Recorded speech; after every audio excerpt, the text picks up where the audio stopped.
6장 보리빵 5개와 물고기 2마리. 2일 후에 예수께서 갈릴리 디베랴라고도 하는 바다 건너편으로 가셨다. 큰 무리가 그분을 따라갔다. 그것은 그들이 예수께서 병자들에게 행하신 기적을 보고 거기에 매료되었기 때문이었다. 건너편에 이르자 예수께서 언덕에 올라가 앉으셨고 제자들은 그분 주위에 둘러앉았다. 마침 유대인들이 해마다 지키는 유월절이 다가오고 있었다. 예수께서 눈을 들어 큰 무리가 와 있는 것을 보시고 빌립에게 말씀하셨다. 우리가 어디에서 빵을 사서 이 사람들을 먹일 수 있겠느냐? 이렇게 말씀하신 것은 빌립의 마음을 자라게 하기 위해서였다. 예수께서는 자신이 할 일을 이미 알고 계셨다. 빌립이 대답했다. 각 사람에게 빵 한 조각이라도 돌아가게 하려면 은하 200개로도 모자라겠습니다. 제자들 가운데 한 사람인 시몬 베드로의 동생 안드레가 말했다. 여기 한 아이가 보리빵 5개와 물고기 2마리를 가지고 있습니다. 하지만 이 많은 사람들을 먹이기에는 턱없이 부족한 양입니다. 예수께서 말씀하셨다. 사람들을 앉게 하여라. 그곳에는 푸른 풀밭이 멋진 카펫처럼 깔려 있었다. 사람들이 자리를 잡고 앉으니 5,000명 정도 되었다. 예수께서 빵을 들어 감사를 드리고 앉아있는 사람들에게 나눠주셨다. 그리고 물고기를 가지고도 그와 같이 하셨다. 모두가 원하는 만큼 실컷 먹었다. 사람들이 배불리 먹고 나자 예수께서 제자들에게 말씀하셨다. 버리는 것이 없도록 남은 것을 다 모아라. 제자들이 모으고 보니 보리빵 5개로 먹고 남은 것이 커다란 12바구니에 가득 찼다. 사람들은 예수께서 행하신 이 일로 인해 하나님께서 자기들 가운데서 일하고 계심을 알았다. 그들은 말했다. 이분은 분명 그 예언자다. 하나님의 예언자가 바로 이곳 갈릴리에 오신 것이다. 예수께서는 열광한 그들이 자기를 붙들어다가 왕으로 삼려는 것을 아시고 그 자리를 빠져나와 다시 산으로 올라가서 혼자 계셨다. 저녁때가 되자 제자들이 바닷가로 내려가 배를 타고 바다 건너편 가버나움으로 향했다. 날이 아주 저물었는데 예수께서는 아직 돌아오지 않으셨다. 큰 바람이 불어 바다에 거센 물결이 일었다. 제자들이 4-5km쯤 갔을 때 예수께서 바다 위를 걸어 배 가까이 다가오시는 모습이 보였다. 제자들이 소스라치게 놀라자 예수께서 그들을 안심시키며 말씀하셨다.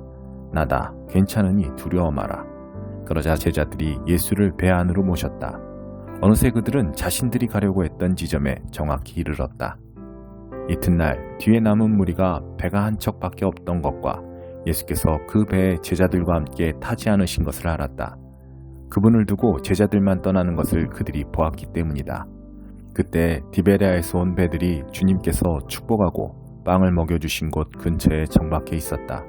무리는 예수께서 그곳을 떠나 돌아오시지 않을 것을 알고는 디베랴에서 온 배들로 몰려가 올라타고서 예수를 찾아 가버나움으로 향했다. 그들이 바다 건너편에서 그분을 다시 뵙고는 말했다. 랍비님, 언제 여기로 오셨습니까? 예수께서 대답하셨다. 너희가 나를 찾아온 것은 내가 하는 일에서 하나님을 보았기 때문이 아니라 오히려 내가 너희를 배부르게 해주었기 때문이다. 그것도 내가 값없이 먹여주었기 때문이다. 생명의 빵. 너희는 그렇게 썩어 없어질 음식을 얻으려고 힘을 허비하지 마라. 너희와 함께 있을 음식, 너희의 영원한 생명을 살찌게 하는 음식, 인자가 주는 음식을 위해 일하여라. 인자와 인자가 하는 일은 하나님 아버지께서 끝까지 보증해 주신다. 그러자 그들이 말했다. 우리가 하나님의 일에 참여하려면 무엇을 해야 합니까? 예수께서 말씀하셨다. 하나님께서 보내신 이에게 너희 삶을 걸어라. 그렇게 너희 자신을 걸 때에야 하나님의 일에 참여할 수 있다. 그들이 애매한 말로 비껴갔다. 선생님이 누구시며 어떤 일을 하시려는지 알 수 있도록 단서가 될 만한 것을 보여주시면 어떻겠습니까? 그러면 우리가 알아보고 나서 우리 삶을 걸겠습니다. 선생님이 무슨 일을 하실 수 있는지 보여주십시오. 모세는 광야에서 우리 조상들에게 빵을 먹게 해주었습니다. 성경에도 그가 그들에게 하늘에서 내려온 빵을 먹게 해주었다고 기록되어 있습니다. 예수께서 대답하셨다. 그 성경 말씀의 진정한 의미는 이렇다. 모세가 너희에게 하늘에서 내려온 빵을 주었다는 것이 아니라 지금 이 순간에 내 아버지께서 너희에게 하늘에서 내려온 빵, 곧 참된 빵을 주신다는 뜻이다. 하나님의 빵은 하늘에서 내려와 세상에 생명을 준다. 그들이 그 말씀을 듣고 반색하며 말했다. 주님, 그 빵을 지금부터 영원토록 우리에게 주십시오. 예수께서 말씀하셨다. 내가 바로 그 생명의 빵이다. 나와 한편에 서는 사람은 더 이상 굶주리지도 않고 목마르지도 않을 것이다. 내가 이것을 너희에게 분명히 말한 것은 너희가 내가 하는 일을 보았으면서도 참으로 나를 믿지 않기 때문이다. 아버지께서 내게 주시는 사람은 결국 다 내게로 달려올 것이다. 그가 나와 함께하면 내가 그를 붙잡고 놓지 않을 것이다. 내가 하늘에서 내려온 것은 일시적인 내 기분대로 하려는 것이 아니라 나를 보내신 분의 뜻을 이루려는 것이다. 나를 보내신 분의 뜻을 간단히 말하면 이렇다. 아버지께서 내게 맡기신 모든 일을 하나도 빠짐없이 이루고 마지막 날에 만물과 모든 사람을 바르고 온전하게 회복시키는 것이다. 아들을 보고서 그와 그가 하는 일을 신뢰하며 그와 한편에 서는 사람은 누구든지 참된 생명, 영원한 생명을 얻는다. 이것이 내 아버지께서 원하시는 것이다. 마지막 날에 그들을 일으켜 세워 살리고 온전하게 하는 것이 나의 일이다. 예수께서 내가 하늘에서 내려온 빵이다 라고 말씀하신 것 때문에 유대인들이 그분을 두고 말다툼을 벌였다. 이 사람은 요셉의 아들이 아닌가? 우리가 그의 아버지도 알고 그의 어머니도 알지 않는가? 그런데 어떻게 그가 나는 하늘에서 내려왔다고 말하며 그 말을 믿어주기를 바란단 말인가? 예수께서 말씀하셨다. 나를 두고 너희끼리 논쟁하지 마라. 이 세상의 책임자는 너희가 아니다. 나를 보내신 아버지가 책임자이시다. 아버지께서는 사람들을 내게로 이끌어 주신다. 너희가 내게 올 수 있는 방법은 오직 그 길뿐이다. 그때야 비로소 나는 사람들을 회복시키고 일으켜 세워 마지막 날을 준비하게 한다. 예언자들이 그때가 되면 그들 모두가 하나님께 직접 가르침을 받을 것이다 라고 한 것은 이 일을 두고 한 말이다. 누구든지 시간을 내서 아버지의 말씀을 듣는 사람, 정말로 귀 기울여 듣고 배우는 사람은 나에게로 와서 직접 가르침을 받는다. 자신의 두 눈으로 보고 자신의 두 귀로 듣는다. 그것은 내가 아버지께로부터 직접 가르침을 받기 때문이다. 아버지와 함께 있는 이외에는 아무도 아버지를 본 사람이 없다. 그런데 너희는 나를 볼 수 있다. 이제 내가 너희에게 가장 중요하고 참된 진리를 말해주겠다. 누구든지 나를 믿는 사람은 참된 생명, 영원한 생명을 얻는다. 나는 생명의 빵이다. 너희 조상들은 광야에서 만나라는 빵을 먹고도 죽었다. 그러나 지금 여기에 너희와 함께 있는 빵은 정말로 하늘에서 내려온 빵이다. 누구든지 이 빵을 먹는 사람은 결코 죽지 않을 것이다. 나는 하늘에서 내려온 빵, 생명의 빵이다. 누구든지 이 빵을 먹는 사람은 영원히 살 것이다. 내가 세상에 줄 빵, 세상으로 하여금 먹고 살게 할 빵은 나 자신, 곧 내 살과 피다. 이 말을 들은 유대인들이 서로 말다툼을 벌였다. 이 사람이 어떻게 자기 살을 먹을 수 있게 내어준다는 말인가? 그러나 예수께서는 조금도 물러서지 않으셨다. 너희가 살과 피, 곧 인자의 살과 피를 먹고 마실 때에야 비로소 너희가 생명을 얻는다. 이 살과 피를 왕성하게 먹고 마시는 사람은 영원한 생명을 얻고 마지막 날을 맞을 준비가 다 된 것이다. 내 살은 참된 음식이고 내 피는 참된 음료다. 너희는 내 살을 먹고 내 피를 마심으로 내 안에 들어오고 나는 너희 안에 들어간다. 온전히 살아계신 아버지께서 나를 이 세상에 보내셨다. 내가 그분으로 말미암아 사는 것 같이 나를 먹는 사람도 나로 말미암아 살 것이다. 나는 하늘에서 내려온 빵이다. 너희 조상들은 빵을 먹고도 죽었지만 누구든지 이 빵을 먹는 사람은 영원히 살 것이다. 이것은 예수께서 가버나움 회당에서 가르칠 때 하신 말씀이다. 예수께 인생을 건 사람들.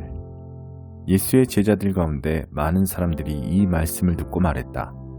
이 가르침은 너무 어려워 받아들이기가 힘들다. 예수께서 제자들이 이 말씀을 두고 힘들어 하시는 것을 아시고 말씀하셨다. 내 말이 그렇게도 혼란스러우냐? 인자가 원래 있던 곳으로 올라가는 것을 보게 되면 어찌하겠느냐? 성령만이 생명을 만들어낼 수 있다. 육신의 근육과 의지력으로는 아무것도 일어나게 할 수 없다. 내가 너희에게 전하는 모든 말은 성령의 말이며 생명을 만들어내는 말이다. 그러나 너희 가운데 이 말에 저항하고 이 말에 관여하지 않으려는 사람들이 있다. 예수께서는 자신에게 인생을 걸지 않을 사람들이 있다는 것을 처음부터 알고 계셨다. 또한 자신을 배반할 자가 누구인지도 알고 계셨다. 예수께서 계속 말씀하셨다. 그래서 내가 전에 자기 힘으로는 아무도 내게 올 수 없다고 너희에게 말한 것이다. 너희는 아버지께서 주시는 선물로만 내게 올 수 있다. 이 일 후에 제자들 가운데 많은 사람들이 떠나갔다. 그들은 더 이상 그분과 관련되기를 원치 않았다. 그러자 예수께서 12제자에게도 기회를 주셨다. 너희도 떠나가려느냐? 베드로가 대답했다. 주님, 참된 생명, 영원한 생명의 말씀이 주님께 있는데 저희가 누구에게 가겠습니까? 저희는 이미 주님이 하나님의 거룩한 분임을 확신하며 주님께 인생을 걸었습니다. 예수께서 대답하셨다. 내가 너희 12를 직접 뽑지 않았느냐? 그러나 너희 가운데 한 사람은 마귀다. 이는 예수께서 시몬 가룟의 아들 유다를 두고 말씀하신 것이다. 12제자 가운데 한 사람인 이자는 그때 이미 예수를 배반할 준비를 하고 있었다. 7장. 그 후에 예수께서 갈릴리에서 일하고 계셨다. 유대인들이 예수를 죽일 기회를 노리고 있었으므로 그분께서는 유대에서 돌아다니기를 원치 않으셨다. 유대인들이 매년 지키는 명절인 초막절이 다가오고 있었다. 예수의 형제들이 그분께 말했다. 여기를 떠나 명절을 지키러 올라가서 형님의 제자들도 형님이 하는 일을 잘 보게 하는 것이 어떻겠습니까? 공개적으로 알려지기를 바라는 사람치고 은밀히 일하는 경우는 없습니다. 형님이 지금 하고 있는 일을 계속하실 마음이면 밖으로 나가서 세상에 드러내십시오. 예수의 형제들이 그분을 몰아붙인 것은 그들도 아직 그분을 믿지 않았기 때문이다. 예수께서 그들에게 대답하셨다. 다그치지 마라. 지금은 나의 때가 아니다. 지금은 너희의 때다. 항상 너희의 때다. 너희는 아무것도 잃을 것이 없다. 세상이 너희에게는 반대하지 않지만 나에게는 반기를 들고 일어선다. 세상이 나를 대적하는 것은 내가 세상의 겉모습 뒤에 감춰진 악을 폭로하기 때문이다. 너희는 어서 명절을 지키러 올라가거라. 나를 기다릴 것 없다. 나는 준비되지 않았다. 지금은 내 때가 아니다. 예수께서는 이렇게 말씀하시고 갈릴리에 남아 계셨다. 그러나 가족들이 명절을 지키러 올라간 뒤에 예수께서도 올라가셨다. 하지만 사람들의 이목을 끌지 않으려고 조심하며 피해 계셨다. 유대인들은 이미 그분을 찾아다니며 그 사람이 어디 있는가 하고 묻고 다녔다. 예수를 두고 무리 가운데 다투는 말이 떠돌았다. 그분은 선한 사람이요 라고 말하는 사람들도 있었고 그렇지 않소. 그는 사기꾼일 뿐이요 라고 말하는 사람들도 있었다. 이런 이야기는 위협적인 유대 지도자들 때문에 조심스럽게 수군거림으로만 떠돌았다. 성전에서 가르치시다. 명절이 이미 중반을 지날 무렵 예수께서 성전에 나타나 가르치셨다.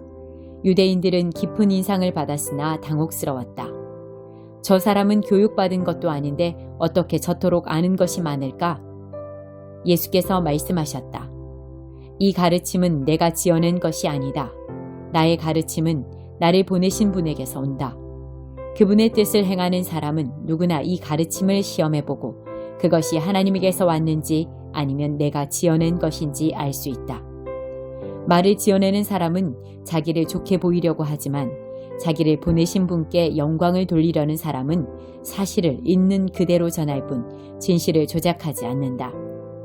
너희에게 하나님의 율법을 전해준 이는 모세가 아니냐?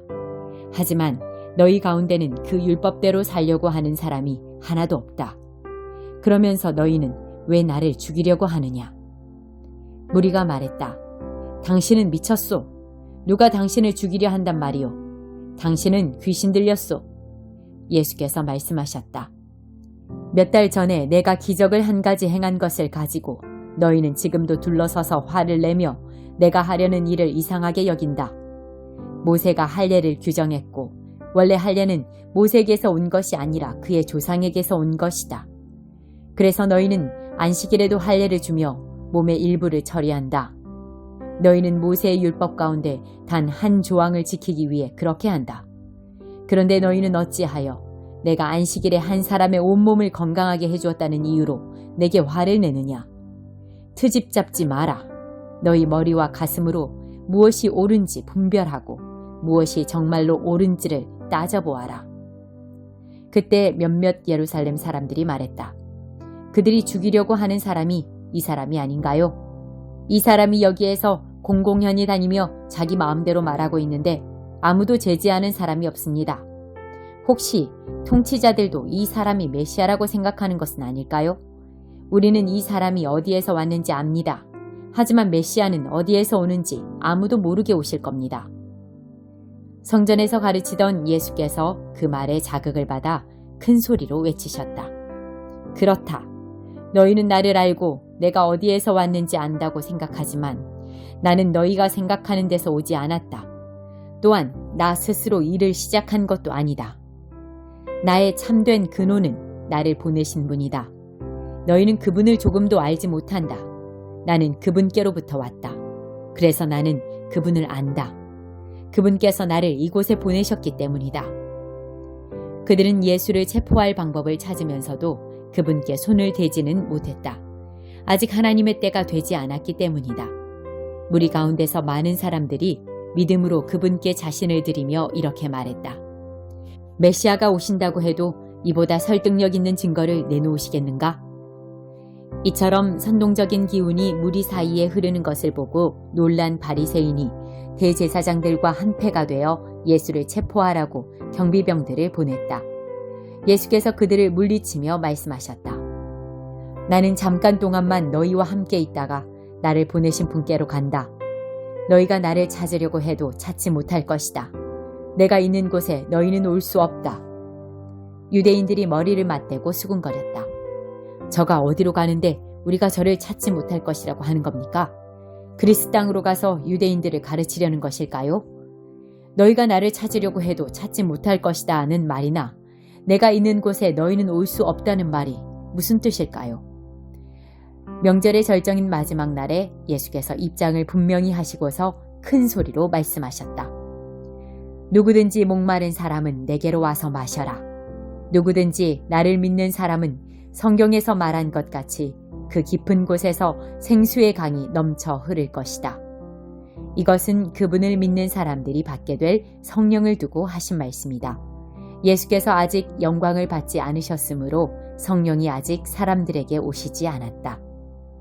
이 말씀을 들은 무리 가운데 이분은 그 예언자가 틀림없다고 말하는 사람들도 있었고 저분이야말로 메시아이시다 라고 말하는 사람들도 있었다. 그러나 메시아가 갈릴리에서 나오겠는가? 성경에는 메시아가 다윗의 혈통을 따라 다윗의 동네인 베들레헴에서 나온다고 하지 않았던가? 라고 말하는 이들도 있었다. 그렇게 무리 사이에 예수를 두고 의견이 갈렸다. 예수를 체포하려는 사람들도 있었으나 아무도 그분께 손을 대지는 못했다. 그때 성전 경비병들이 돌아와서 보고하자 대제사장과 바리새인들은 왜 그를 데려오지 않았느냐고 따져 물었다. 경비병들이 대답했다. 그가 어떻게 말하는지 들어보셨습니까? 우리는 여태껏 그 사람처럼 말하는 사람을 본 적이 없습니다. 바리새인들이 말했다. 너희도 저 천하기 짝이 없는 무리처럼 미혹된 것이냐? 지도자나 바리새인들 가운데서 그를 믿는 사람을 보았느냐? 그에게 미혹된 자라고는 하나님의 율법을 모르는 저 무리뿐이다. 전에 예수를 찾아왔던 사람으로 지도자이자 바리새인인 니고데모가 나서서 말했다. 먼저 당사자의 말을 들어보고 그가 무슨 일을 하는지 알아보고 나서 사람의 죄를 판결하는 것이 우리 율법에 맞지 않습니까? 그러나 그들이 그의 말을 가로막으며 말했다. 당신도 그 갈릴리 사람을 선전하는 거요. 성경에서 증거를 살펴보시오. 갈릴리에서 예언자가 단 한 명이라도 나왔는지 살펴보란 말이요. 그러고는 모두 집으로 돌아갔다.